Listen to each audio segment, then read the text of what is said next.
Hello, friends. Welcome back to the Comfy Org stream. I'm here with some people from Moonvalley, Asteria, and we are going to talk about the new Moonvalley API nodes that dropped today for ComfyUI. It's very exciting because it is an ethically trained model. The all of the input footage is licensed, which is brand new in this space. We don't have this anywhere else. So this is a super exciting thing to have in Comfy and a super exciting thing for filmmakers going forward. So welcome, Eric. Welcome, Thorsten. I'll let you guys introduce yourselves because, you're adults. Welcome. Appreciate it. Thank you so much, Bert. Yes, we are adults. Audio. Let's work on that one. So my name's Eric. I'm one of the founding members over here at Asteria, which is a creative studio within Moonvalley. I lead the creative innovation, which is kind of like basically a creative technologist. I get to go and find all the cool, fun projects, figure out how we can use them in our whole filmmaking process. Or just the ones that you're like, man, I hope this code drops, and you're just kind of waiting for it, and then it never comes. So I get to troll GitHub for all the newest things. And then Thorsten, I'll let you take it away. Oh yeah, thank you. So thanks for the intro, first. Excited to be here. It's amazing. It's a great community, and I built the nodes that we have now for Moonvalley and Asteria for everyone to try out our amazing Marey model.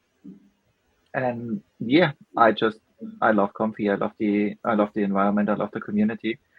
So that's all great. And besides that, I work on getting new exciting stuff out there. So that's me. Thank you. Amazing. Well, nice to meet you both. Nice to have you both on the stream. We say the word ethical. I touched on it at the beginning, but maybe you'd like to go more into detail about what we mean by that, Eric. Yeah, definitely. And so, and then also a brief context too for everybody who's tuning in and doesn't know about Moonvalley and Asteria and kind of what we're all about. You kind of hit on it. It's what does ethical mean? What does it mean? Artist first, protecting the creator, commercially safe. You kind of hear all of these words. What we decided to do is make sure that our model is built on fully licensed data. So it means that we went out, we paid for it, we made sure that all the proper compensation was done. You can track the data that's gone into the model.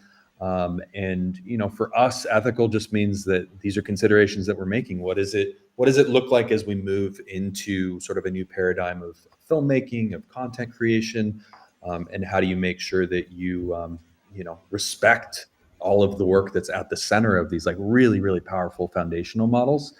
I think for us, one of the things that we're just most proud of is it's definitely not cheap to make that decision to do it the right way, but we knew that that's the way that it not only should be done, but it had to be done. And so we, put our money where our mouth was, so to speak.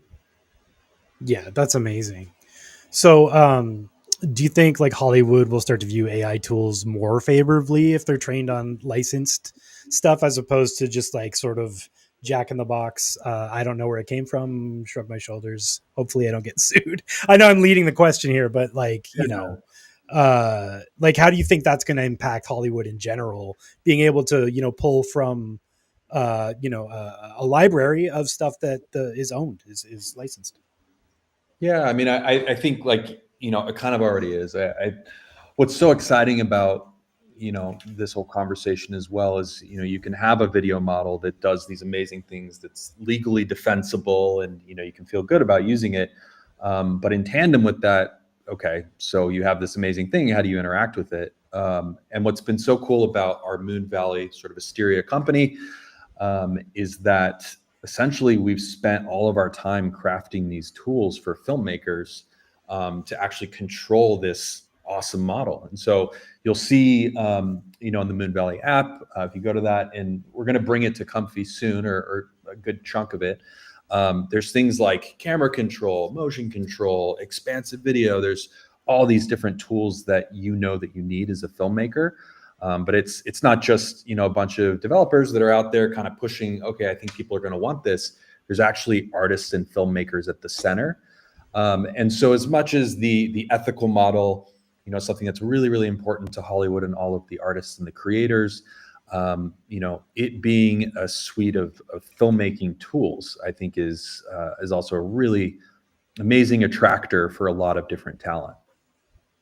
Yeah, I mean, people who watch the show know I talk about control all the time. It's great to have access to these slot machines and stuff, but over time, unless you're in the creative program, it gets very expensive to keep rolling the dice and seeing if you get a good result.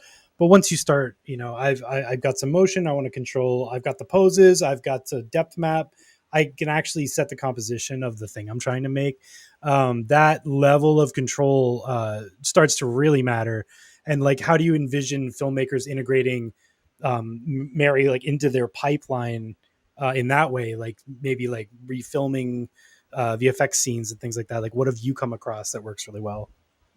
Yeah, I mean, I think what's amazing is you have some of these newer tools coming out, like Context, and really a way to kind of like reframe content. You've got NERFs and Gaussian splatting and all these different techniques. In our playground specifically, or the Moonvalley app, we're trying to consider some of those things as well. With like the camera trajectory is essentially like leveraging a depth map in order to create new perspectives. You can do your open pose video and you can upload that as conditioning. And if you have it in Comfy, you can kind of like do everything that you need to do before you start to pipe it into, these native API nodes, which we'll show here in a little bit, the ones that we have released. But I think to your point, like that's all about control. Is you need to have all those different inputs that help you do kind of what you do best, and make sure that you're not hamstrung by kind of like a closed platform. One second. Like a closed, somebody like, hey, what's up? Let's go. Do not disturb. Close that down. Yeah. So control is it's so important. It's been a thesis for us at Moonvalley and Asteria for a really long time. It's one of the core ones. So yeah, and one of the cool things about AI is traditionally doing this kind of stuff, relighting a scene, changing a character's clothes or something is a very expensive VFX process. But not maybe necessarily for the finished product right off the bat, but for doing storyboarding and previs and stuff like that, where you need to get the idea across, and then you can go to work on the hard stuff. Like, do you see this as something that young filmmakers can use to just at least get their foot in the door, get their ideas out, and then maybe as we all do, just say you can do it and then do it when you get the job. Right? Yeah, exactly. Isn't that how it all starts? I was gonna say, I don't think that ever changes. Yeah. No, I mean, like, honestly, I've told this to a couple of people. I'm so jealous of the tools that are available now, between generative AI tools, Unreal Engine, all these like free gaming. So much of it is free, and you can do incredible things. I am so jealous. Back in the day, I was like, using my old copy of Premiere Pro or 3ds Max, and like it took me a week to make a little asteroid. And at the end of it, you're like, this doesn't look good. Now it's like, give me an asteroid, and like here's the block flying through the sky, and you're just like, oh my God, this is incredible. So the fact that honestly, like, for me, I got into filmmaking when I think I was like 12 years old, using a little like VHS or Canon GL2 camcorder. The fact that my Canon GL2 camcorder is a 10-year-old's generative AI platform, like, I'm so jealous. Yeah. You just take the tape home and take the stuff off of it and then do stuff with it. No, it's amazing. Looking for that. People can do it with their phones now.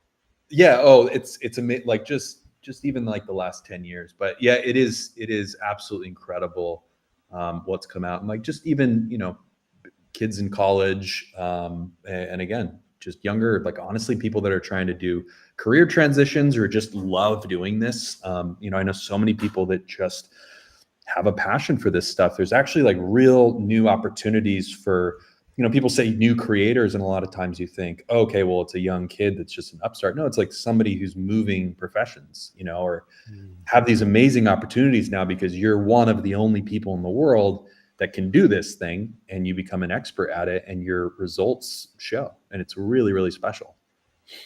Yeah, we always to borrow a term from crypto, but we are so early We always say that because the people that are watching this stream right now, like, you are a fraction of a pie of a pie of a fraction of a pie of people that even know what this stuff is, and you've got your finger on the pulse enough to be, learning about the latest stuff. So, yeah, it's exciting to see people really dive in on this stuff because. A lot of the doors that were like basically closed unless you apprenticed somewhere are now just they're kind of just jammed open, and you know anybody can do it. What's up, Brad? What's up, Brad? Brad's one of our fellow Moonvalley Asteria folk.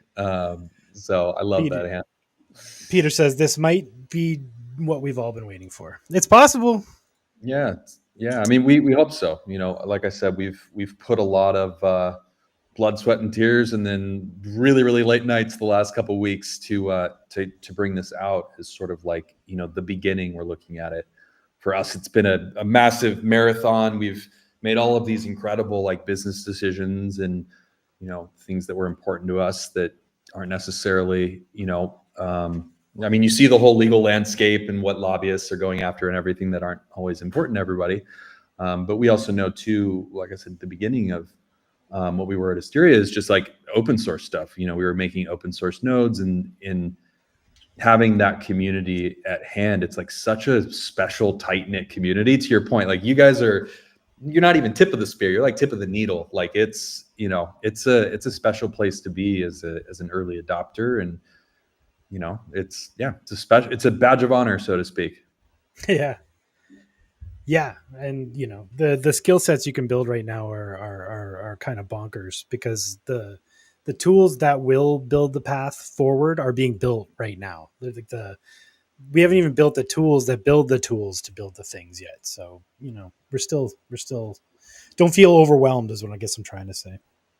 Yeah, I totally agree with that. I mean, like, and I'd be curious to get your thoughts on this too. But I think the idea here is that whether it's Marey or Moonvalley or any other thing, it's like we have a responsibility for future creators to make the tools now. And it's not, you can have all these conversations of how do we shy away from it? Let's shut down AI. And I don't think, I think that'd do a real disservice to the creators of the future, knowing that their lives moving forward will be like our lives without the internet. Maybe we understood what it was like with VHS tapes, but there are people that have no understanding of even DVDs. And so, I do think it's our like obligation to make sure that these tools are, good. And then to use, again, the word ethical and, really well thought of and curated. Right on. What were some of the unique challenges in training a video model ethically, versus an image model? I mean, I already can imagine some, but like, what was the major stuff you guys came across? Sort of, I guess, not having access to everything, Yeah, I mean, there you have it. It's getting all that really high quality footage that is coming from a whole host of other sources. We didn't scrape YouTube for Yoda and some of these other different characters that you see pop up. They're fun videos to make, but they're probably not going to stand up anywhere. So for us, like a big part of it was making sure that we found some really high quality libraries, and that we worked with all of the the people that we need to make sure that was above board. Another big one was just compute. The model it's a really big model, and the so between cost of licensing versus cost of training, like it's a big decision to get there. And then as you start to retrain, you got to find more data. So it's kind of like an ongoing decision to track that down and do the right thing. But yeah, that's probably one of the bigger ones. And because it is a new paradigm, the other thing as well is like what happens when you've got the fair use arguments that come up, and just because it's copyright, it's still fair use training. Well, okay, that doesn't mean it's ethical necessarily. So let's still be thoughtful about how we're going to do this. Yeah, I mean, there's like just last year, or the year before, the big SAG strike, and AI is a contentious thing in Hollywood, and a lot of it stems from not wanting to be replaced and not wanting to have your work taken from you, which are completely valid concerns. And I totally understand why people would feel that way. But your model, how do you feel that it helps with that? Like beyond, I mean, obviously there's the benefit of it just being trained, but do you think that it helps foster a better connection with, the AI community and sort of Hollywood in general, just to have this option, or do you think it'll inspire other studios to start training their own internal models? Yeah, it's a good question. I think as far as like internal models, you're going to see LoRa's, you're going to see all types of new technologies that are going to pop up. At the end of the day, though, you have to look at the base models. So you could create a fully customized, WAN model or Flux or whatever, and at the end of the day, it's like, well, the underlying set is what it is. So it definitely is a continued investment in that, and I think at the end of the day, it does come down to integrity, and knowing that integrity extends across technology, it extends across creators, and how you respect artists and just all of that talent that goes into it. That kind of alone is, I would hope it's almost like a bit of an olive branch, and it's just saying like, hey, look, there's all these big, I think maybe we lost Pers, maybe not. Oh, it's just my camera. It's okay. Yeah, my bad. Okay. Yeah, don't Transitioning. I'll be back. There we go. There you go. I told you it was going to happen. I was going to say it's okay. You're keeping it easy. But yeah, it's like I totally lost my train of thought. I have a 10-year goal. So, no, it's okay. Yeah. And I'm very late, so it might happen a couple times. Yeah, no, that's all good. So do you think there's a risk of like a walled garden? Like only the biggest players will be able to like access ethical video generation. Like, do you think my fear for this stuff is that it'll become for the rich, in the sense that it costs money to make this stuff. It's not open. It's not free. So I guess my question is where do you see open source and the relationship there? Do you guys plan to do any sort of open versions of a model down the road or anything like that? Yeah, I mean, like I said, I think that, sort of the roots are in open source, and, definitely think that technology should be as much as possible shared. Obviously, if you make investments in things and, there are always proprietary aspects of what you're doing, that you need to make sure that, it's just part of business. But I think part of kind of meeting the need, though, is, working with partners, making sure that people that want to access the model coming up with different strategies in order to kind of make it more cost effective. And then, I think what's important as well is just in the Comfy node ecosystem, it's offering all of those other creative controls to kind of offset maybe what some of those costs might look like. Yeah. What I've done in the past, and I'd be curious to know for you as well, it's I'll kind of sit there and just spam a model and kind of see what cool stuff comes up. And then I kind of look at that as almost like proxy footage in a way. That's just B-roll. Lower resolution. Yeah, exactly. Kind of throw away. I kind of get the vague sense of the prompt and stuff before you go to the higher resolution models. And, part of it too is as the cost of technology, GPU compute all goes down, that you also come up with some interesting strategies for being able to still make content on the platform, the Moonvalley app. But then you're working at, proxy style footage where it's not as expensive. So we're still sorting out the roadmap, making sure that, all things are aligned, that we have our, our Comfy roadmap and everything in place, but we'll make sure that we keep you guys updated on that. Awesome. While you've been playing with it, has it sparked any new tangents, any new creative sort of ideas in style transfer or pose control, that stuff? Is anything in that model really just sparked a new study or collection for you or anything like that? Yeah, I mean, I am so excited about camera control. I said early on, it's just been I love the chaos of SD 1.5 and SDXL and some of the really early models, and it's just so cool. But you do get to the point where you're I just wanted to do this thing, and even when I in paint, it's still not doing this thing. How do I do this? And so as amazing as Marey is in the quality that you'll get out of it, those controls, there's a camera control where you can actually put points, on the canvas to do pans and tracking. There's a way to actually control sort of like the spline of motion, trajectory control. So there's these control elements that are just so cool. And I was telling Paul Trillo, he's one of our senior creative directors over here, that if I wasn't working here, I'd be jealous. But even still working here, I'm jealous. Like it's really amazing, these types of tools, and it's a special place and a special thing when you're getting excited to use it, even though you've been part of the whole making process. So for me, it's like really it's applying some of those traditional techniques of filmmaking.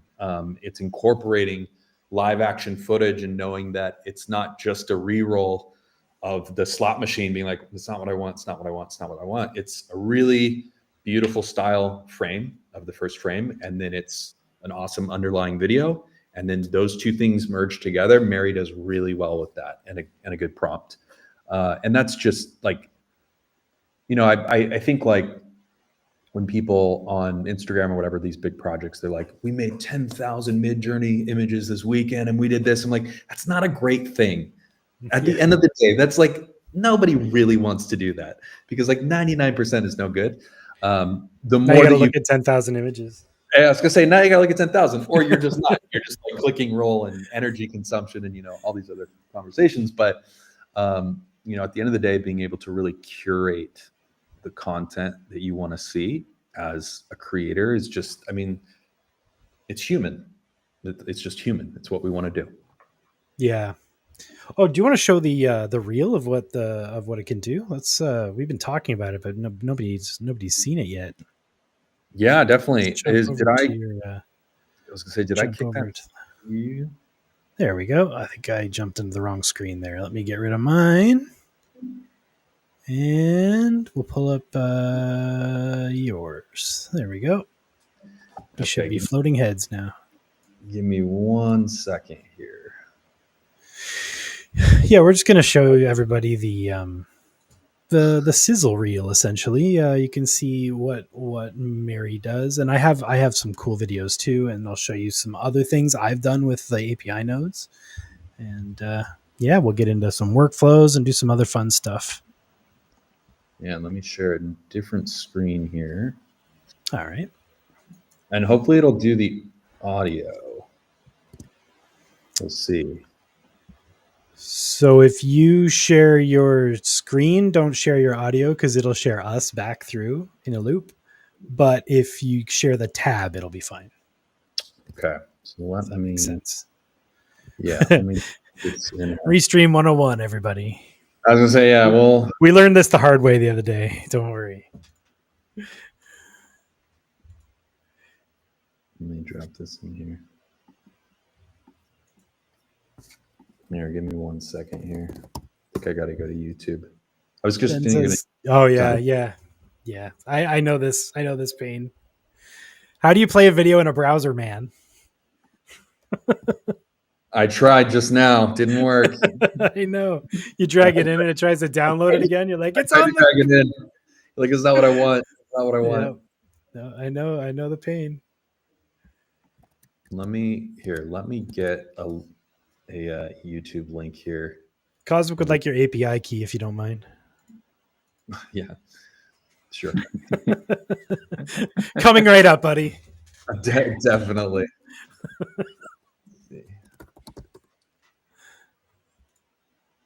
No, I'm sorry about that, guys. It's somewhere. Yeah. Oh, it's okay.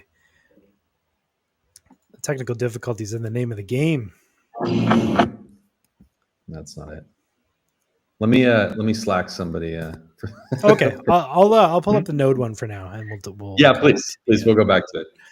Absolutely. All right, friends, let's have a look at this. I'm going to just grab it off X so you can hear it. Let's screen share.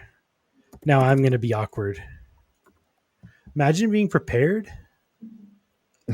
No way.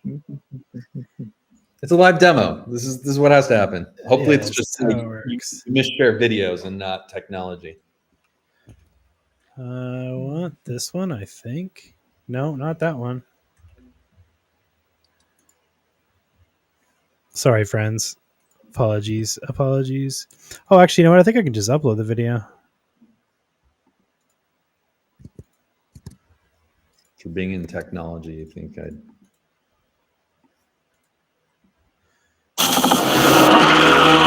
Whoa. Okay. And we've arrived. I think I can do this now. Okay. Let's switch over to you then.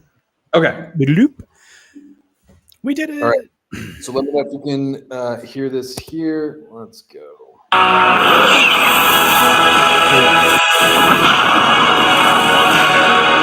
Ooh, it's a little loud. It's just a little loud. Yeah, I'll just turn that down a little bit. Take it down.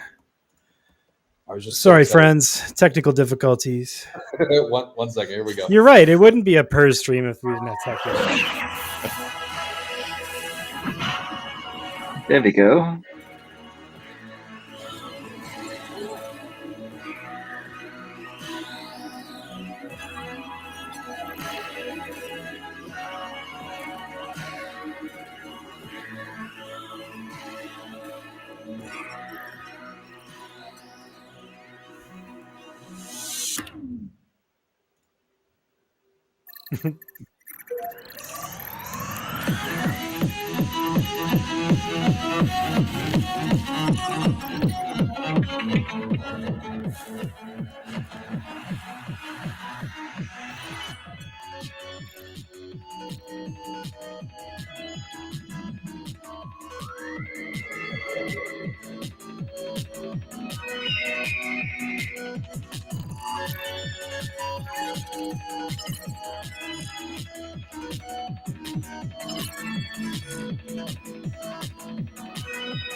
That's super cool. There you have it. Super, super cool. I love that. Yeah. So I think what's, and honestly, it did such a better job at explaining all the different types of, things you can see in here, but you can see how much you could extend with Comfy, and how many different techniques are in there. And then also how many interesting novel techniques are in there as well. I mean, I've watched it like 4 or 5 times. It's just such a cool vibe to begin with, but you see in the middle of there, right at the beginning, when the chimp clicks control, we all know that's what you need. And, it really kind of echoes throughout this whole video. Very 2001 Kubrick vibes. That's what Cosmic said. Space Odyssey vibes are strong with that open. Yeah. It's true. It's true. Just missing the giant obelisk, and then we would have been next time. All right, I have the API one, and I think I even have it set up right. Chrome tab, share with audio. Oh, okay. This is the launch trailer for the API nodes. So yeah, check it out, everybody. Here's what you can do in Comfy with the Moonvalley. Whoops.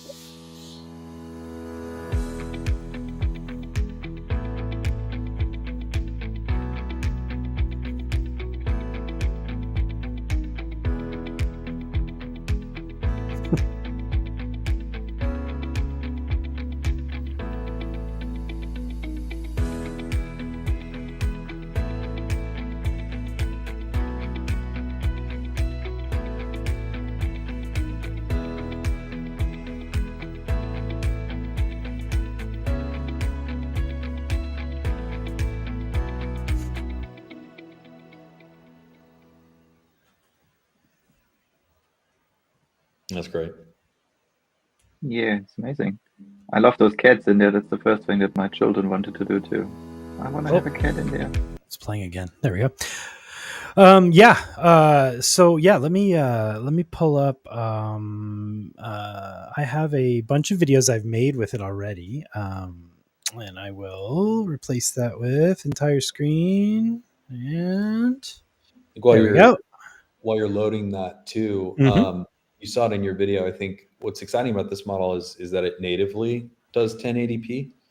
And we've made sure that, you know, all the data that's gone in there has been at that, but that's actually the native resolution, which is pretty cool. And then soon we're looking to unlock some higher, you know, bit rates, and we're really thinking about what's important to, you know, the professional community.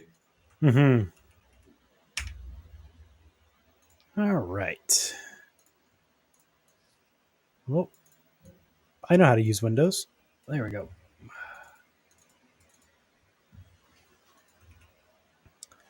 So these were all image to video runs, you know, starting with a single image, a lot of them from, you know, Pexels, CC0 places, because that felt right. Yeah.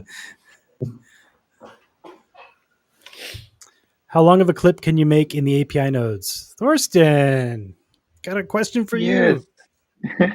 Cool. Oh, my thing crashed. Yeah, so at the moment, am I there? No, you're good.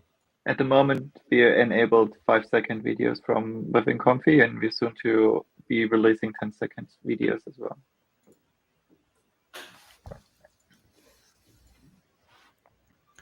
Oh man, that's so. Did it come back? I can't even tell. Doesn't look like it. Oh, it did? Okay. Yeah, we're looking at a B. As long as y'all can see it, that's the important part. So yeah, these are all image to video, and yeah, it's really, really good at that. Text to video is really good. I only got to play with video to video for a little bit. I'm really stoked to dive into that more. The ones that I did use, I used a lot of like input footage I'd made in Blender, like weird masks and stuff like that, and it eats it all pretty well. So that's really fun. I love when a model can just ingest weird stuff like that. Yeah, anytime there's like I said, for the vid to vid, and I think we'll have that shortly. We have pose and motion control that's going to be unlocked, and then after that, we'll start incorporating the other ones like depth and you know, some of those other ones. But I think what's and then reference frames and everything. What's like I mentioned earlier, Marey does a really great job at following control inputs, which, you know, again, kind of the nature of the whole thesis, but we're going to make sure that we have quite a bit there to unlock. And then when you are in the Moonvalley app, you'll see a lot of the sort of like launch functionality that we have, and there's some capabilities on the website, and then there's a whole nother set planned for that are going to be really familiar to Comfy users and just expectations. Like I think in-painting actually launched, but like in-painting and you know, I mean, kind of like all you could imagine for. No, that's amazing. Not that it has literally everything in the kitchen sink, but you know, we've tried to fit a lot of kitchen sinks in there. All the sinks. All the sinks. So yeah, this is the image to video node. As you all can see, you got resolution prompted here in seed.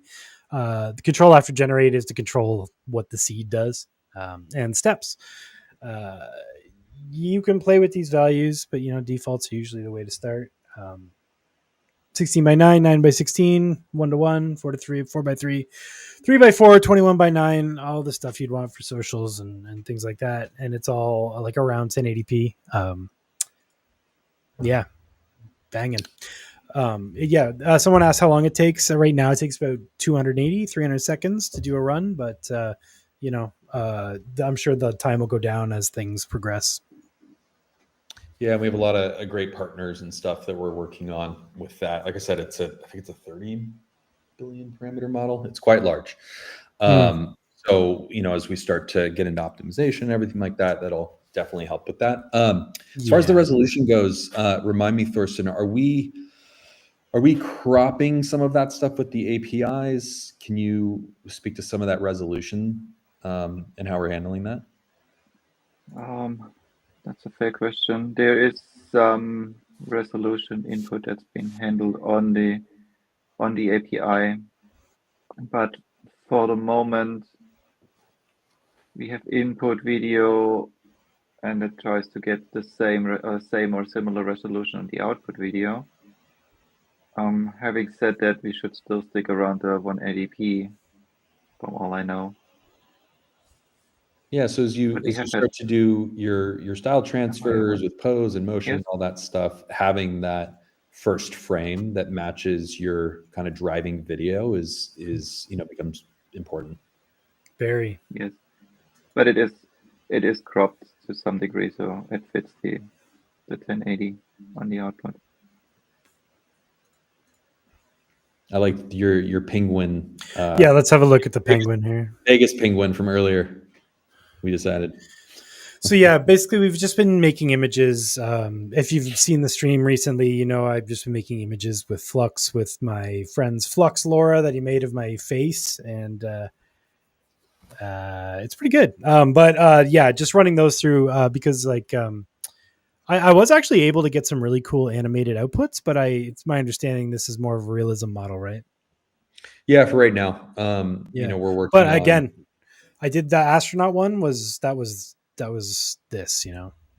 Yeah, we're working on LoRa training and everything. So kind of the idea is that realism is the initial focus. We've spent a lot of time making sure that we're training on physics and make sure that you can use some of this stuff in VFX work. And then the idea is that you sort of it is a great suit. This is straight out of a movie. I would watch this movie suit for sure. We should do some Flux context and do some additional frames and put together a little penguin sequence. But yeah.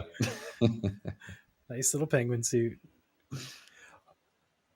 So this one will be done soon. Once this one's finished, would you like to show some of the workflows that you've been doing with Marey as well? Yeah, definitely. Right on. I think we're about 10 seconds away. Oh, not even. All right, let's see. Is he dancing? Stay away, people. If you see this coming towards you at a club, just turn the other direction. Walk that way. Good Lord. Oh, yeah. Just apologies in general. I love, though, that it's like it still retained the logos on the side of your glasses. Oh, yeah. No, it did a great job. It's got the chain in there. It retained all the creepy. Look at your bracelet. That look. Well, yeah, I did. I noticed that it hallucinated the bracelet because of the chain. First frame, there's no wrist. Yeah, that's crazy. Right click save. Right on. Let's jump over to your screen. Nobody needs to see that. Yeah, definitely. Okay, so like Pers was saying, we're launching text to vid, image to vid, and then soon we'll follow up with video to vid, which includes pose and motion control. And I'll show you some examples of those. You saw that in the capabilities deck. So we'll show you the basic ones, and then also how I'm starting to think about what the next generation, the next version of these nodes looks like. So this is your standard text to video. Simple prompt, negative prompt. So we're pre-populating this, to your point, Pers, with all of sort of the best parameters that we have. We're going to look to start to unlock a couple more as we really find the best stuff. What's great is we've got an amazing team of researchers here. We have an amazing team of filmmakers, and so we're spending every day, people like Brad, in this tool and trying to find the best possible way to get the best outputs. And so we're going to make sure that that's reflective in these nodes as well. And then as we start to see that there's certain controls that have a lot of impact over the creativity, we'll make sure that we can unlock some of that stuff. This is a simple image, light glowing orange jellyfish. floating in the blue water. I learned with Comfy the other day, just by accident, that if you on a Mac hold Control and Shift, you actually have like really granular control over the zoom. Maybe people knew that. I was struggling with the chunking zooms, but anyways, here's a jellyfish. Good tip. Look at that. Oh, it says click to exit full screen. Just kidding. Let's zoom in. Yeah, that'll work. Wow, that looks great. Yeah. So that's text The to water vid. looks good. Water looks good. You get a lot of cool little particle effects, and the like I said, the model has a really great understanding of physics, and we knew that was important for VFX. I think what we've seen with AI is that it's so good at producing some of the simulations that you spend so much time in VFX to mimic. So water, oh yeah, get it fire, for free. Whatever, you spend so much money and so much time. AI is just like that, and it does it really well. And if you want to generate 1,000 times, you can. And it's also very good at jellyfish. So the next one we have is, I'll show you the vid to vid node. Like I said, we'll be following up with this one. So this is an example of pose. So I think right now you can feed it, and I'd have to confirm this with the team, but you can feed it an input video. But technically you could just feed it a control net. So an open pose control net. Yes. That's to come. So for the actual control video input, at the moment we just kept things simple and extracting the pose control out of the video. Yeah. So imagine for this, like we were saying earlier, you're uploading that thing that you shot on your phone, or you're a young filmmaker or a new creator, and you're using your iPhone. Like it's an opportunity to control the camera paths and do a lot of cool stuff that you can do with Comfy. So this is our very own Will over here at Asteria. Is one of our incredibly talented, editors and post guys. He's waving. Say hi to Will. We've got this fun prompt here. So it's a detailed description. Does really well with like detailed descriptions, and we're going to unlock the ability to essentially control background, midground, and foreground with text, and then a bunch of other different methodologies that we're kind of all used to. It does do well though with detailed prompts. You can make it super simple, as you saw from some of the stuff that you generated, Pers, but you do start to get some better ones with more in-depth ones. I like to just use like ChatGPT or Claude to kind of help flesh some of that stuff out, but it's exhausting to write long prompts, but the LLMs set that stuff up. So yeah, that's a good hack. It's kind of like it's Claude to do it. I think what's cool too is, so I use a node called I mean, there's so many of them, but I use one called like Claude captioning, I think, or describe image, and I'll just do that system instruction, pipe it into this, and I'll kind of give it my basic prompt, have it build out a detailed prompt based off of a template, and like you're kind of in business. And then I will unlock it. But the idea here is that you would give it the controlling video or the pose, you would give it the starting frame, and then you can get cool outputs like this fuzzy puppet. So good. On a blue cyc. I don't know what kind of like photo shoot he's up for, but he's like, hey, bring me some crafty. It's like a 90s music video, like yeah, exactly. Bust out that camcorder again. So this is another really cool one. So I'm like, honestly, I've seen really, really good results with motion, with pose, with depth. We even have Canny that we'll have, and then we have a couple of others. Motion does a really great job. So motion, the same thing. You're able to give it, and you've probably seen some of these. I forgot, it wasn't GAN. It was drag GAN. There was a way to, I think it was motion control actually. That was kind of the inspiration. Drag Nua, or I know exactly what you're talking about. Exactly. I can't remember the name either. Exactly. So the idea that you can use it is kind of like a style transfer, but you can use an underlying video to control that movement. We have that in the app. We're going to also have that in Comfy. This one is more of a style transfer one, and so we'll make sure that there's like a good distinguishment for that. But let's see. Here's your this is just I think this is a render off of, like stock footage site or something, paid for, of course. And same here, detailed description. For me, what I would do is I probably would have my base image, again, describe image through Claude, get my template prompt, start to like play around with it, have maybe like an append or something with some extra style language. And then you can kind of create cool, horses on the moon. I've got some better versions of this one, and you saw in our capabilities that does it really, really well. You got to play around with some of these. Oh, I left it on randomized too. I had an awesome seed earlier. No, that's great. This is, I mean, I talk about control till I'm blue in the face, but it's so important. It's so much fun too to actually like get outputs that you're excited about. So before I show, go for it. Before you jump over, just on the video note, we have it already on the Moonvalley app, but it will be coming to Comfy too, that you can also plug in an input picture to give it an idea of the first frame. Like you have your first frame style. It takes that in as well. That's always good because you can restyle that first frame. Yeah. Input picture. Yes, exactly.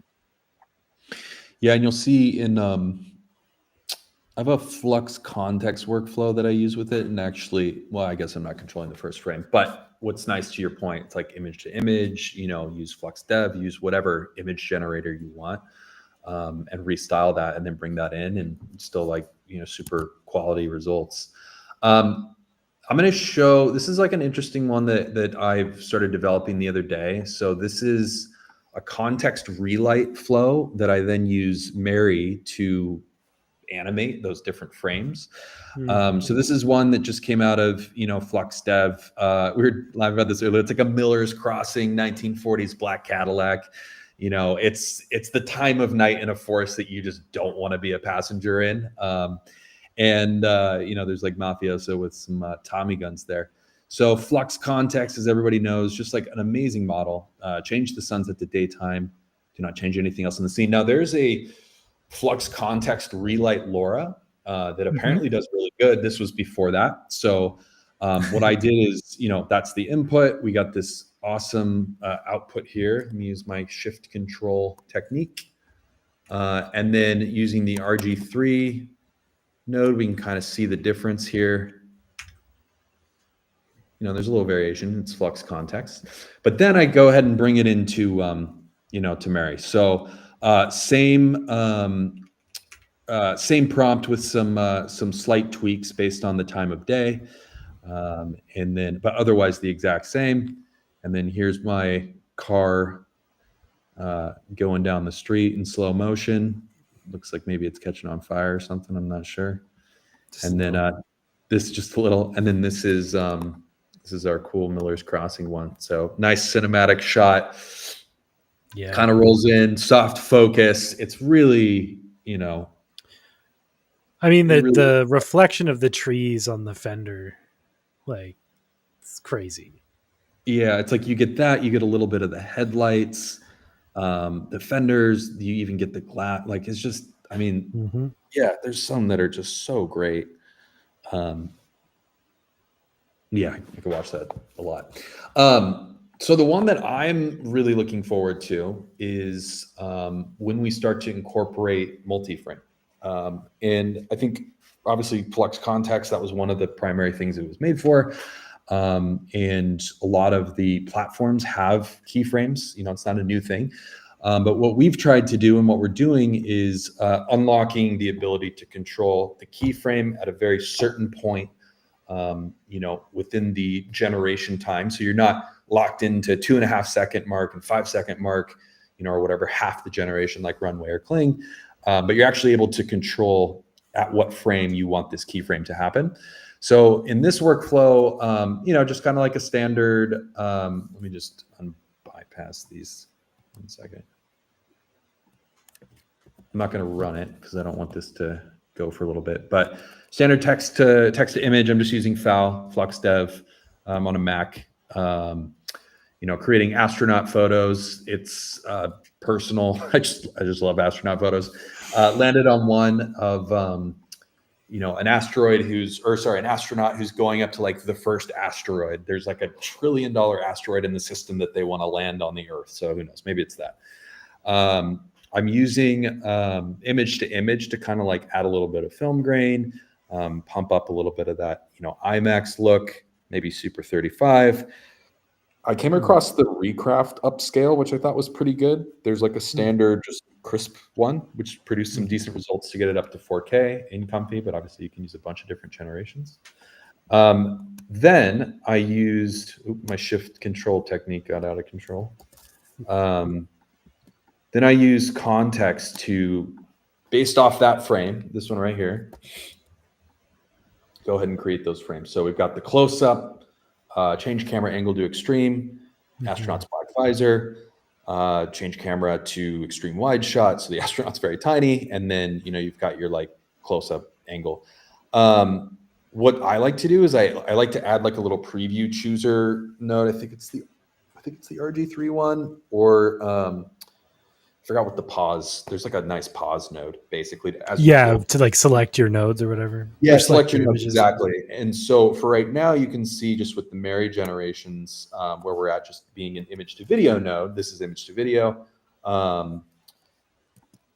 I've cut it together basically as a as a sequence. So here's could be your context frame.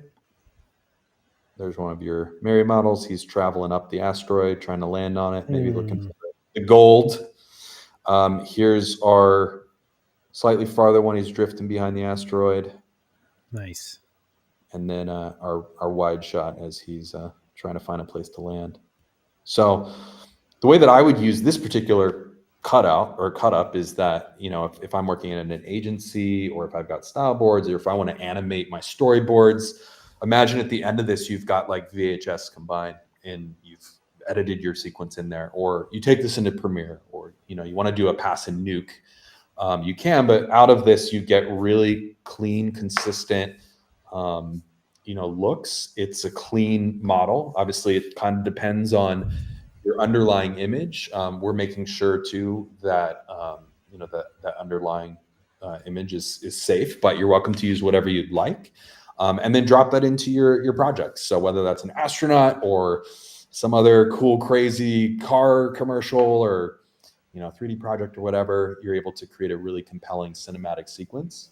And then we've got a bunch of cool announcements coming over the next couple of weeks of other partnerships that'll kind of further that professional control, not just over the nodes, but in various tools themselves. So we're excited for the next chapter here.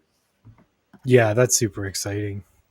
Yeah, I love this. Like, I love the idea of being able to just like storyboard out and then just bang off the shots and see if they work. If not, you can always just run that one again, run this one again, run that one again, and then you got your whole sequence, and then you can start tweaking. And it's amazing for showing people who don't have the vision to see what you're going for at the very least to start, and then even sometimes to finish. If it works, it works. If it's the shot, it's the shot, right? I like Plan 42's note about $1 trillion asteroid. That's a great one. Saw the same thing. On 100% agree with you. What complete side thought? What's interesting is like the usage of those metals are important, but obviously the value decreases. Better technology. Just be good to have it though. Yeah, I'd rather have it and not have it. Stockpile, though the billionaires would take it. Check this out. Ooh, birthday cake. Oh. That's how I ate my cake. So fork and everything, just down the hatch. I was gonna say, there goes the fork. If that was carrot cake, it even looks like it pushes your glasses up. Yeah, the fork is like, yeah, true. That's amazing. Well, on that note, friends, it's been very fun hanging out with you. It's been really awesome learning about the model, learning about all the cool stuff you can do with it. And we're looking forward to seeing more stuff. looking forward to the video nodes. We'll play with that more. And then also remember, people, there's a platform as well. You don't have to use it in Comfy API, though you can. It's just an option. There you can go to moonvalley.com, right? Yeah, I believe so. To moonvalley.com and sign up and use it there as well. Awesome. Thank you so much. Appreciate it. Have you guys got anything you want to pitch or talk about before we close up shop here? No, I mean, I would say the only thing is just, we're excited to see what the community makes here. Like I said at the beginning, sort of control, integrity, filmmaking, all of these things are so important to us. And merging technology, the new, tip of the spear, tip of the needle technology with really, really creative people is really where like the magic happens. And so, everybody's like, oh, put the right tool and you can make magic. Well, there's times that you can do that. And, it's generative AI in general, but we hope that, I think what you'll find is that Marey is not only a high quality model, but it does meet that, clean, commercially safe, ethical need that we want as creators and as professionals. Amazing. Yeah, I'm looking forward to see what everybody makes with it. And as always, people, you make cool stuff, tag us. We want to see it. Yes, please do so and share it everywhere. It would mean a lot to just see what the community is building. Yeah, definitely. And then please feel free to reach out. If you have any questions, we're available on social. There's some ways to, I think there's some email addresses on the Moonvalley site, or, find us, on LinkedIn or wherever, and love to connect and figure out how we can work together. So again, thank you so much. Thank you for the Comfy team, T-Pers, and looking forward to the next one. Definitely. Have a good one, friends. We'll see you really soon. Thank you for having us. All right. Bye. Bye-bye.